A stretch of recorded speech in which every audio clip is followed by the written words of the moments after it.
নমস্কার বন্ধুরা, তো এই দেখো চলে এসেছি আমাদের এই তোমার এটাকে বলছে তোমার দত্তপাড়ার পাশে মোড়লপাড়া। আর কেন এসেছি বলো তো? এসেছি তোমার সবাই তো দোকান থেকে মুড়ি কিনেই খাচ্ছে এখন, তা আমাদের এখানে হয়ে গেছে তোমার মুড়ির মিল। তা মুড়ি কীভাবে ভাজছে আর কত করেই বা রেট নিচ্ছে ভাজার, সমস্ত কিছু চলো তোমাদেরকে দেখাচ্ছি। তো এই দেখো চলে এলাম মুড়ির মিলের ভেতরে একদম। আর মুড়ি ভাজার সিস্টেমগুলো বা কখন তোমার চাল দিয়ে যেতে হবে বা কিবার ভাজে, হ্যাঁ সমস্ত কিছু জেনে নিব। এই দেখো মুড়ির মিলের যে ওনার, এ দেখো এটা হচ্ছে দাদা, তো দাদার কাছে সমস্ত কিছুটাই জেনে নিব। তো চলো দাদার সঙ্গে কথাবার্তা বলি। তো এই দেখো মুড়ি ভাজার কাজ আরম্ভ হয়ে গেছে, চালটা লাড়া হচ্ছে এখন। তো এই দেখো এই দাদার যে মুড়ির মিলের ওনার সঙ্গে কথা বলছি।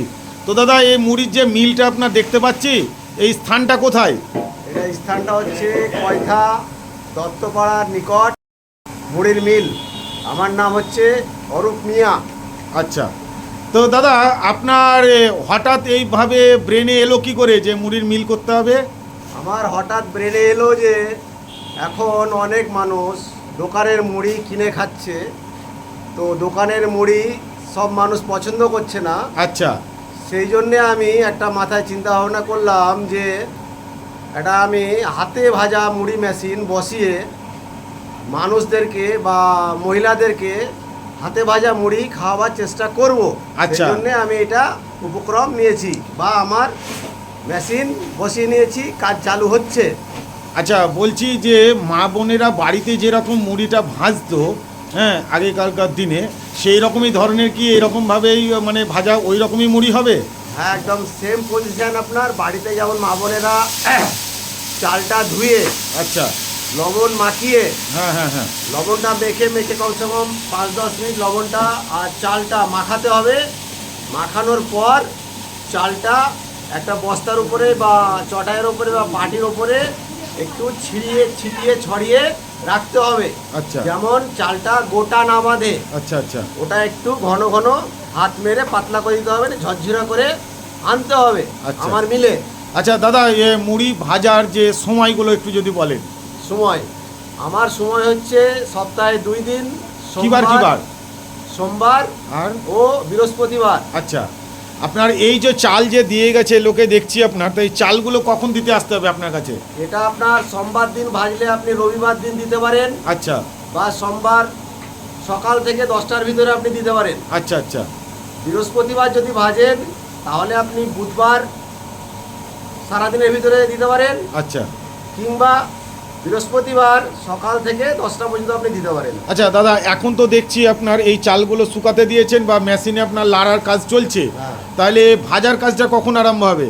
ভাজার কাজটা আরম্ভ হবে এই চাল পুরো লাড়া শেষ হয়ে যাবে। আচ্ছা, তারপরে খাওয়া দাওয়ার পরে তখন 2টো, 2:30, 3টা থেকে আমরা মুড়িটা ভাজা চালু করব। আচ্ছা দাদা আপনার পেছনে যে মেশিনটা যে দেখছি, এই মেশিনটাতে কত কিলো ক্যাপাসিটি, মানে একদিনে কত কিলো নামাতে পারবে? এটা আমি একদিনে 7 কুইন্টাল নামাতে পারবো।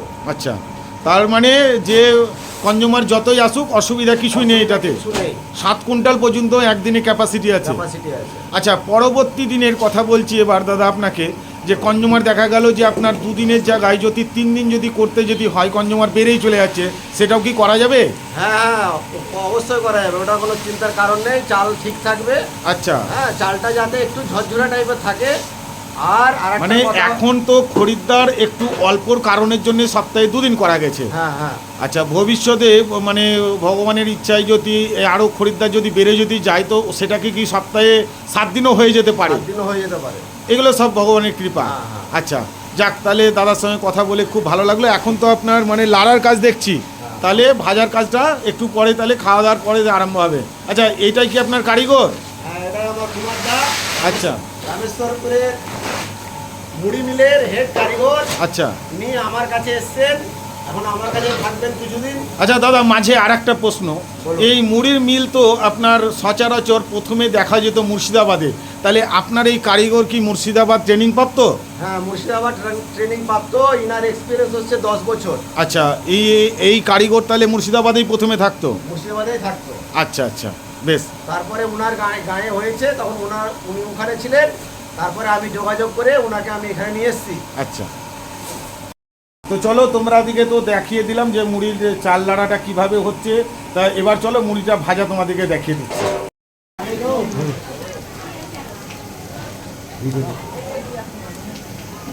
এটা কি চাল সব না? এই দেখো মুড়ির ভাজার যে তোমাদেরকে বলেছিলাম সেই ভাজার টাইমে চলে এসেছি। দারুণ সুন্দর ভাজছে তোমার ফ্রেশ মুড়ি। তো চলো খরিদ্দার দিকেও জিজ্ঞাসা করছি এবং মুড়ির মিস্ত্রি যে ভাজছে তোমার তাকেও জিজ্ঞাসা করবো বা মুড়ির মালিককেও জিজ্ঞাসা করবো, সমস্ত কিছু জেনে নেবো ওনাদের কাছ থেকে। আচ্ছা, এখানে যে আপনার মুড়ির যে মিল হয়েছে তা কেমন আপনারা আনন্দ উপভোগ করছেন? দারুণ সুন্দর মুড়ি হয়েছে। আচ্ছা, আর কেমন ভালো লাগছে কেমন বলুন? ভালো লাগছে। আচ্ছা, এই গ্রামের ভিতরে একটা যে মিল হয়েছে খুব আনন্দের বিষয় নাকি? হ্যাঁ, হ্যাঁ। আচ্ছা, মুড়ি আপনার কেমন হয়েছে বলেন? মুড়ি কেমন হয়েছে? মুড়ি দারুণ সুন্দর হচ্ছে। আচ্ছা, এটা কিসের দেখতে পেয়েছি। কিসের চাল দিয়েছিলেন? কন্ট্রোলের। কন্ট্রোলের চালে মুড়ি হচ্ছে ভালো? হ্যাঁ। আচ্ছা, বেশ। মিলের যে মালিকের সঙ্গে এবার কথাবার্তা বলবো। দাদা, এই মুড়ির ভাজা তো কাজ চলছে, তা হ্যাঁ, প্রতি রানিং চলছে কেজিতে আপনার কত করে?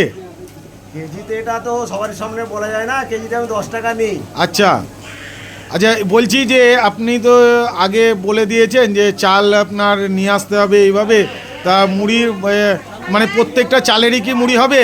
প্রত্যেক চালের হবে, কন্ট্রোলের চালটা একটু ডিস্টার্ব হয়, চাল আচ্ছা। খারাপ থাকলে মুড়িটা একটু হাঁপে না, একটু আচ্ছা কড়া আচ্ছা কড়া হয়। আচ্ছা, হ্যাঁ, তা যাই হোক, এবার আমার ভিউয়ার্সের উদ্দেশ্যে সবার উদ্দেশ্যে বলুন যাতে করে আপনার মিল সবাই আসে।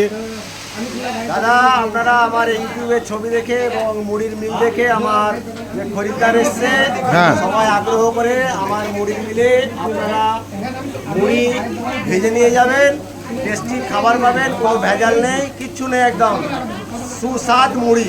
আচ্ছা, বেশ। এবার সবার উদ্দেশ্যে বলুন, ভালো থাকুক সুস্থ থাকুক যাতে করে। ভালো থাকুন, সুস্থ থাকুন, ধন্যবাদ, খুদা হাফেজ। আজকের ভিডিও এই পর্যন্তই। পরবর্তী ভিডিওর জন্য অপেক্ষা করুন আর চ্যানেলটা সাবস্ক্রাইব করে রাখুন, তাহলে সবার প্রথমে আপনি ভিডিওটা দেখতে পাবেন।